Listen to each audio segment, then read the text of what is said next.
স্ত্রীকে যেসব কথা বলা উচিত না। নাম্বার 1, আপনাদের সংসার জীবনে যতই ঝগড়া হোক না কেন, যতই ঝামেলা হোক না কেন, স্ত্রীকে কখনোই বলা উচিত না তোমাকে বিয়ে করা আমার জীবনের সবচেয়ে বড় ভুল ছিল। এটা কখনোই বলবেন না। এটা বললে কিন্তু আপনার স্ত্রী অনেক বেশি কষ্ট পায়। নাম্বার 2, স্ত্রীর পরিবারে কাউকে আপনার পছন্দ নাই হতে পারে, কিন্তু সেটা কখনোই আপনার স্ত্রীকে বলতে যাবেন না। এটা আপনার স্ত্রী শুনলে কিন্তু অনেক বেশি কষ্ট পাবে। Be careful. নাম্বার 3, কখনোই আপনি আপনার স্ত্রীকে খাবারের খোঁটা দিবেন না। এতে কিন্তু আপনার স্ত্রী অনেক বেশি কষ্ট পাবে, আর এই কষ্ট আপনি সারা জীবনও কিন্তু মুছতে পারবেন না।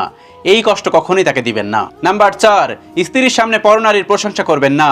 আপনার স্ত্রী সবচেয়ে বেশি সুন্দরী এটা বলুন। আপনার স্ত্রীর সামনে কখনোই পরনারীর প্রশংসা করবেন না। আপনার স্ত্রী কিন্তু অনেক বেশি কষ্ট পাবে এতে।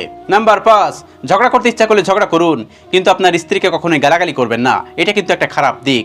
আর কোনো পুরুষের মধ্যে এই গুণটা থাকা উচিত না, গালাগালি করার গুণ। Be careful. সংসার জীবনে আপনার স্ত্রীকে কখনো এই 5টি কথা বলবেন না। এই 5টি কথা যদি না বলেন তাহলে দেখবেন আপনারা ভালো থাকতে পারবেন, সুখে থাকতে পারবেন। আল্লাহ রাব্বুল আলামিন আমাদের সকলকে বোঝার তৌফিক দান করুন। আমিন।